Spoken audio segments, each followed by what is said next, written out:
Hello दोस्तों, मेरा नाम पूर्ण और आप देख रहे हैं गोल्डन फिजिक्स। तो हम यूनिट सेकंड कर रहे थे सेंटर ऑफ मास।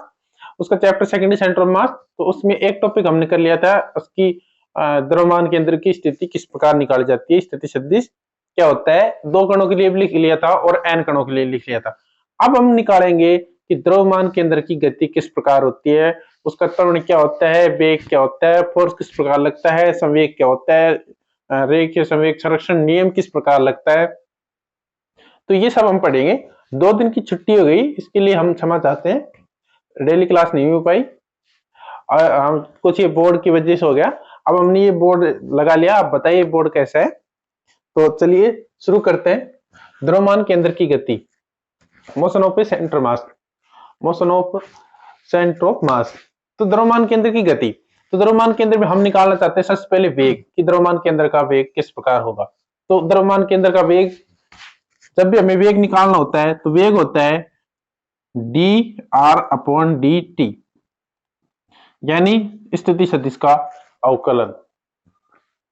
स्थिति सदिश का अवकलन ये विस्थापन है, तो यहां से यहां स्थिति सदिश हो गया ये आर वेक्टर, तो इसका अवकलन क्या कहलाएगा, वेग। तो हमें क्या चाहिए, द्रव्यमान केंद्र का स्थिति सदिश, उसका क्या करेंगे, अवकलन। तो हमारे पास क्या आएगा, वेग। तो हम निकालना चाहते हैं स्थिति सदिश। तो चलिए शुरू करते हैं। द्रव्यमान केंद्र की गति, तो हम लिखते हैं द्रव्यमान केंद्र की स्थिति सदिश। द्रव्यमान केंद्र की स्थिति सदिश, द्रव्यमान केंद्र की स्थिति सदिश जो हमने पढ़ा था वो था आरसीएम बराबर क्या था, summation of I equal to M I R I upon capital M. ये था एम आई मतलब आयवीय कण का द्रव्यमान, आर आई मतलब आयवीय कण की स्थिति सदिश, उन सबका समीशन था बटे एम आरसीएम। ये द्रव्यमान केंद्र की स्थिति सदिश था, ये हमने पढ़ लिया था एन कणों के लिए। तो हम निकालना चाहते हैं द्रव्यमान केंद्र का वेग। तो हम इसके लिए क्या करना है, हमें करना है इसका अवकलन। तो द्रव्यमान केंद्र का वेग निकालेंगे। तो ये समीकरण नंबर 1। तो समीकरण 1 का टी के सापेक्ष अवकलन करने पर, समीकरण 1 का टी के सापेक्ष अवकलन करने पर, तो देखिए समीकरण 1 का अवकलन करेंगे हम टी के सापेक्ष, तो ये क्या हो जाएगा, D by D T RCM equal to हो जाएगा, देखिए 1/m, ये तो कांस्टेंट है। m क्या है, उस निकाय कण, उस तंत्र का टोटल द्रव्यमान, तो ये तो है कांस्टेंट, समीशन ऑफ एम आई। तो द्रव्यमान तो क्या होगा, कांस्टेंट, अवकलन किसका होगा, इसका होगा, तो D R I upon D T. तो देखिए ये तो हो जाएगा वेग किसका, सेंटर ऑफ मास का, V C M, velocity of centre of mass equal to 1/m। ये क्या हो जाएगा, समीशन ऑफ एम आई, और ये क्या हो जाएगा, वी आई। तो वी आई क्या है, V I D R I upon D T, यानी आयवीय कण का वेग, ये है आयवीय कण का वेग। तो यहां हम लिख सकते हैं वी आई इक्वल टू, ये समीकरण नंबर 2। तो वी आई इक्वल टू क्या होगा, D R I upon D T बराबर आयवीय कण का वेग, आयवीय कण का वेग, ये है आयवीय कण का वेग। अब हम निकालना चाहते हैं त्वरण, तो उसके लिए हम क्या करना पड़ेगा, तो त्वरण निकालने के लिए हम करेंगे समीकरण 2 का अवकलन। तो समीकरण 2 का अवकलन करने पर, समीकरण 2 का टी के सापेक्ष अवकलन करने पर, तो देखिए समीकरण 2 का हम टी के सापेक्ष अवकलन कर रहे हैं, तो D by D T V C M equal to, D by D T V C M equal to, देखिए 1/m कॉन्स्टेंट, ये है कैपिटल एम, तो 1/m कॉन्स्टेंट, इसका हो जाएगा समीशन ऑफ एम आई, देखो द्रव्यमान है ये कांस्टेंट, इसका होगा D V I upon D T. अब देखिए dvi अपॉन dt क्या होगा, त्वरण होगा कौन से, आयवीय कण का त्वरण। और ये D by D T VCM क्या होगा, त्वरण होगा कौन किसका, द्रव्यमान के अंदर का। तो ये हो जाएगा एसीएम, यानी acceleration of centre of mass is equal to 1 upon M. ये हो जाएगा समीशन ऑफ एम आई, और ये हो जाएगा ए आई। तो ये क्या है, ये आयवीय कण के सॉरी सेंटर ऑफ मास का त्वरण है, और ये आयवीय कण का त्वरण है। तो यहां लिख सकते हैं A I is equal to D V I upon D T is equal to आयवीय कण का त्वरण। ये है आयवीय कण का त्वरण, यह है आयवीय कण का त्वरण। अब हम निकालना चाहते हैं बल। हमने निकाल लिया स्थिति सदिश, तो हमने पहले पढ़ लिया, तो हमने निकाल लिया अब वेग, और अब निकाल लिया हमने त्वरण। अब निकालेंगे हम फोर्स। तो बल क्या होता है, बल होता है F बराबर एम ए, फोर्स होता है F बराबर एम ए। तो F बराबर एम ए, तो क्या ए तो हमें पता है एम ये रहा, तो हम इसको गुणा करके हम क्या निकाल सकते हैं एफ।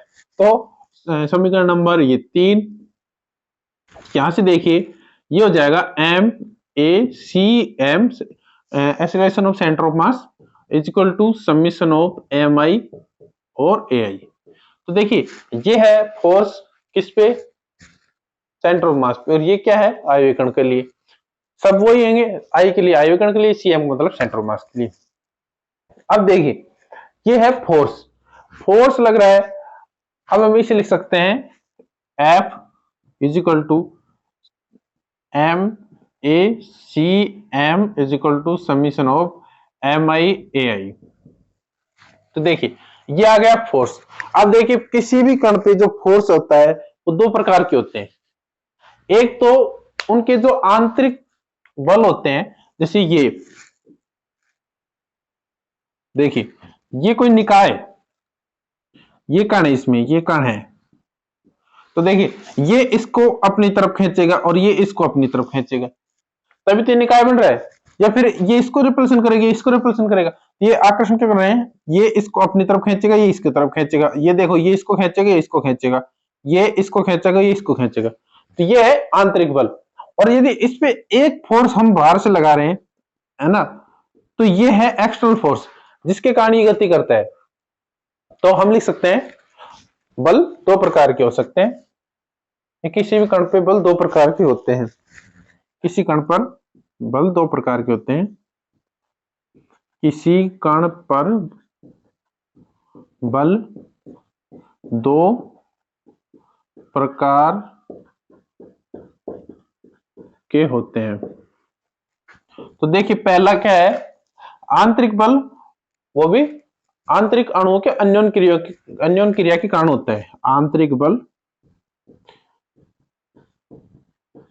आंतरिक बल अन्योन क्रिया के कारण, अन्योन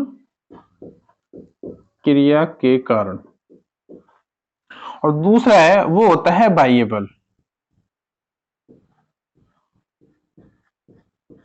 दूसरा क्या है, बाह्य बल। दो प्रकार के फोर्स बताया मैंने अभी, आंतरिक बल और एक बाह्य बल।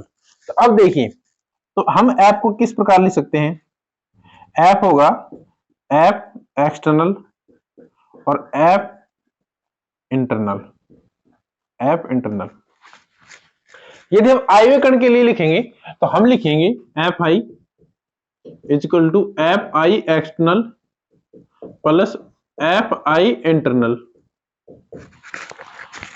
हम इस प्रकार लिखेंगे। अब देखिए एफ जो इंटरनल होता है, एफ इंटरनल आयवीय कण के लिए हम उसे लिखेंगे समीशन ऑफ एफ आई और जे, यानी जितने भी कण है, यदि इस निर्देशांतर के अंदर 5 कण है, 10 कण है, तो यदि मान ले n कण है, तो ये i equal to 1 to n हो जाएगा। तो ये जो आया है ये है आंतरिक बल। और एक जो एक्सटर्नल फोर्स हम जो F लगा रहे हैं बाहर से, तो ये इंटरनल फोर्स है, इसके बारे में देखिए आप।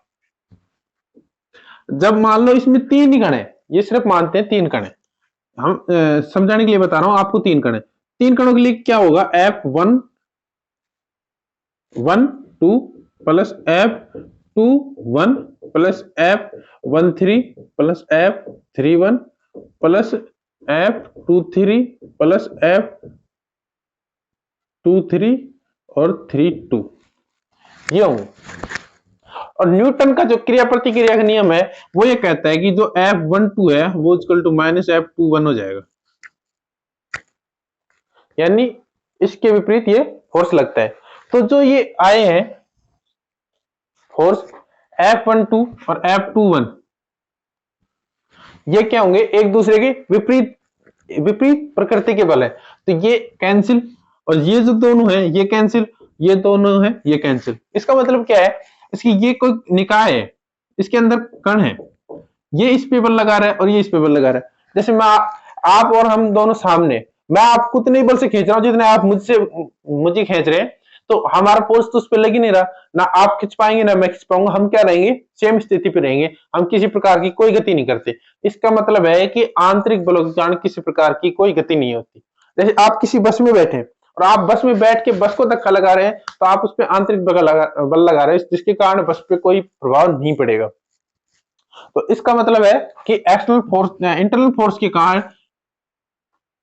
इंटरनल फोर्स मोशन में किसी प्रकार का कोई भाग नहीं लेता। तो F internal equal to 0, F internal equal to 0, यानी लिख भी सकते हैं क्रिया प्रतिक्रिया नियम से, क्रिया प्रतिक्रिया नियम से। अब देखिए, अब यदि इंटरनल फोर्स नहीं लग रहा तो क्या लगेगा, अब लगेगा एक्सटर्नल फोर्स। तो एफ आई हो जाएगा, जो एफ आई होगा वो होगा एफ आई एक्सटर्नल, ये एक्सटर्नल बाह्य बल। तो एफ आई क्या होगा, एफ आई एक्सटर्नल। तो एम ए सी एम क्या हो जाएगा, एम, ये हो जाएगा M A C M is equal to summation of F I external. इसका मतलब क्या है कि जो द्रव्यमान केंद्र की गति है वो बाह्य बल के कारण होती है। तो हम ये भी कह सकते हैं कि किसी भी कण पर लग रहा बाह्य बल या द्रव्यमान केंद्र पर लग रहा बाह्य बल उस कण की गति को दर्शाता है। ये क्या है, सभी आयु कण पर लगने वाला एक्सटर्नल फोर्स है।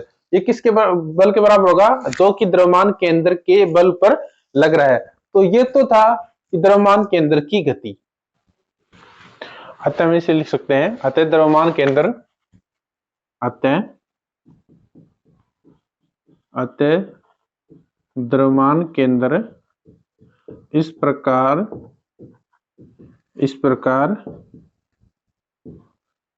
प्रकार गति करता है, इस प्रकार गति करता है कि मानो समस्त द्रव्यमान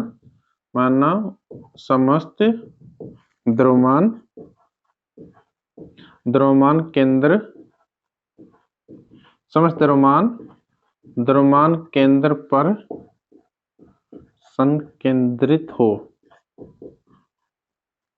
तथा बाह्य बल सेंटर ऑफ मास पर लग रहा हो। तो अब सीएम मतलब सेंटर ऑफ मास द्रव्यमान केंद्र, तो हम क्या पाएंगे कि जो बल है वो तो इस प्रकार हमें लगेगा कि एक बिंदु मान लिया किसी भी निकाय कण तंत्र का, ये सेंटर ऑफ मास है, जो इस पूरे पिंड पर जो बल लग रहा है हम उसे इस प्रकार मान सकते हैं कि ये जो बल है इस बिंदु पर लग रहा है, और जो समस्त द्रव्यमान है इस बिंदु के द्रव्यमान है। जिस प्रकार ये गति करेगा, इसकी गति से हम पूरे पिंड की गति को एक्सप्लेन कर सकते हैं। तो ये तो था द्रव्यमान केंद्र की गति, त्वरण, बल, फोर्स क्या है। अब हम पढ़ेंगे कि रेखीय संवेग और रेखीय संवेग संरक्षण का नियम क्या है द्रव्यमान केंद्र में। द्रव्यमान केंद्र का टॉपिक बड़ा है, इसमें टक्कर वगैरह वगैरह बहुत सी चीजें हैं। ये एक टॉपिक और है, इसके बाद हम टक्कर ही पढ़ेंगे। तो हम नेक्स्ट टॉपिक डालेंगे द्रव्यमान केंद्र, रेखीय संवेग और रेखीय संवेग संरक्षण।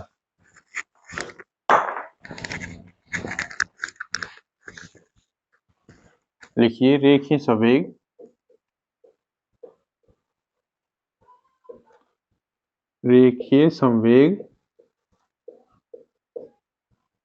व रेखीय संवेग संरक्षण नियम।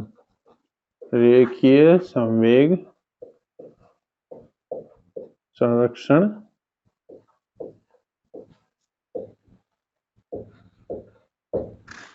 देखिए हम पढ़ रहे हैं रेखीय संवेग। तो रेखीय संवेग क्या होता है? हमने पढ़ा है रेखीय संवेग, न्यूटन का दूसरा नियम है और रेखीय संवेग को ही बताता है। रेखीय संवेग क्या है? P बराबर mv, यानी द्रव्यमान और वेग का गुणा। रेखीय संवेग होता है द्रव्यमान और वेग का गुणा। तो इसकी परिभाषा लिखिए, रेखीय संवेग किसी भी पिंड का द्रव्यमान, रेखीय संवेग किसी भी पिंड का द्रव्यमान व उसके वेग का गुणनफल होता है। इसकी परिभाषा लिख लीजिए, किसी भी पिंड का रेखीय संवेग उसके द्रव्यमान व उसके वेग के गुणनफल के बराबर होता है। यहां लिख सकते हैं कि P बराबर mv, उसके नीचे लिखिए आप P बराबर mv। अब जो v है वो है लाइट वेलोसिटी से बहुत कम। यदि लाइट वेलोसिटी से बराबर हो जाएगा तो ये द्रव्यमान ऊर्जा संबंध से ये संवेग दिया जाएगा, ना कि इस फॉर्मूले से संवेग दिया जाएगा। तो ये हम लिख सकते हैं कि v is less than c। तो ये फॉर्मूला वैलिड है। देखिए जब वेग v लेस देन c से दिया जाता है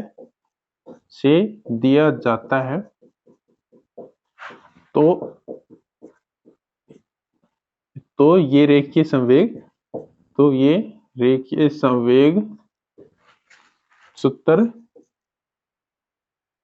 संवेग का सूत्र होता है। तो ये रेखीय संवेग का सूत्र होता है जब v लेस देन c है, तो ये है रेखीय संवेग।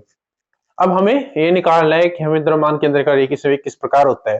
तो देखिए जो अभी हमने पढ़ा है velocity of centre of mass, velocity centre of मास। तो वेलोसिटी सेंटर ऑफ मास क्या होगी? 1/m समेशन mi और vi।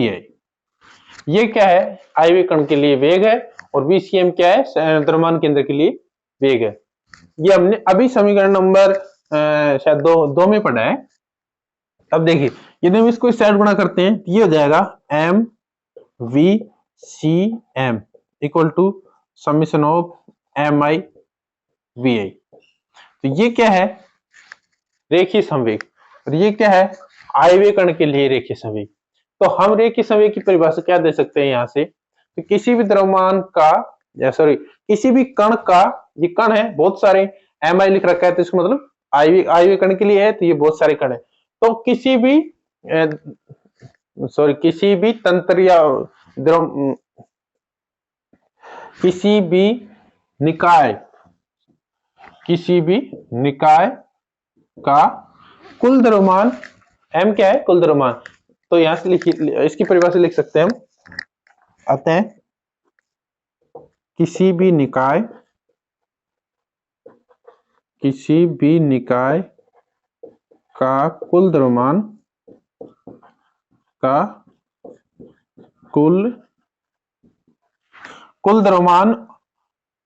व उसके द्रव्यमान केंद्र मतलब उसके द्रव्यमान केंद्र सेंटर ऑफ मास के गुणनफल के बराबर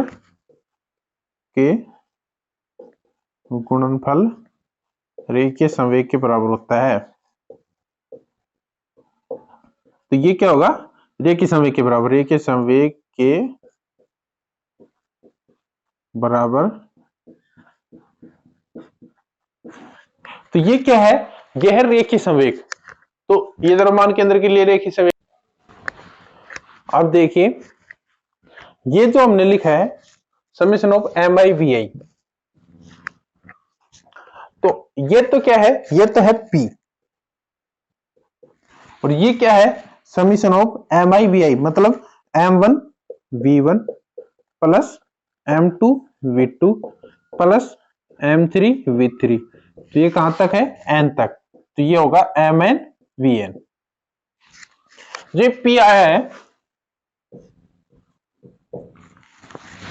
ये p आया है, तो ये m1 v1 क्या है, संवेग p बराबर mv, और 1 1 का मतलब क्या है, पहले कण के लिए, तो p बराबर क्या होगा, p1 p2 p3 क्या होगा, pn। ये क्या है, n कणों के लिए संवेग।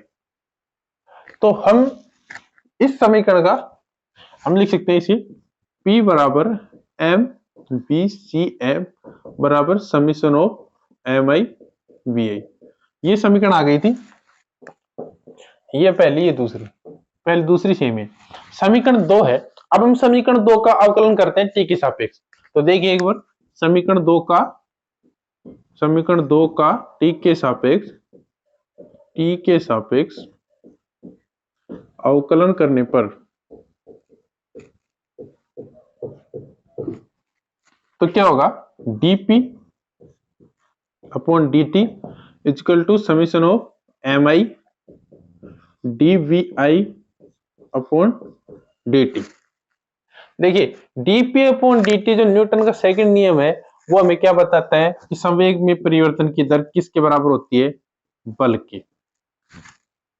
संवेग में परिवर्तन की दर किसके बराबर है, बल की। तो ये क्या हो जाएगा, ये हो जाएगा f, और ये क्या हो जाएगा, समीशन ऑफ mi ai।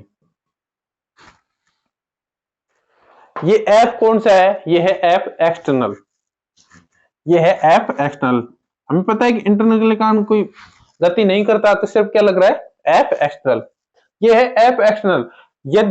यदि ये f एक्सटर्नल लगे नहीं, हम किसी प्रकार का कोई बाह्य बल नहीं लगाते, तो क्या होगा, यदि कोई बाह्य बल नहीं लग रहा हो, यदि कोई बाह्य बल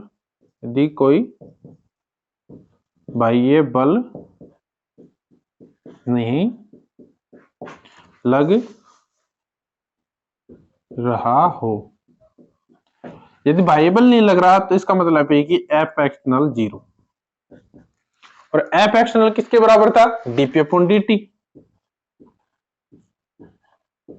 अब देखिए dp upon dt equal to 0 का क्या मतलब होता है, या तो p कांस्टेंट है तब इसका अवकलन 0 आया, या p 0 है तो इसका अवकलन 0 है। 0 या कांस्टेंट का अवकलन 0 होता है, इसका मतलब है कि p या तो कांस्टेंट है, क्या से लिख सकते हैं, p equal to constant other 0 तो छोड़ दे, तो 0 में कांस्टेंट भी आ गया, दोनों आ गए।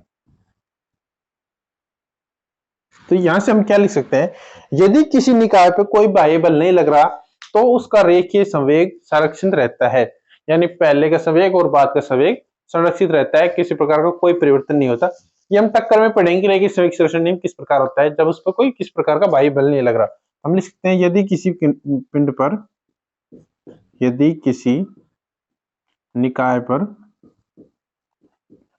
किसी निकाय पर कोई बाह्य बल नहीं लग रहा, कोई बाह्य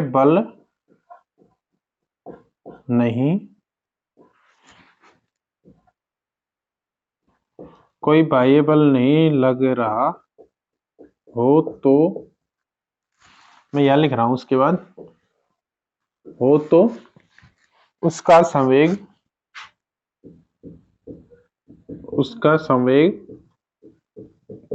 संरक्षित रहता है।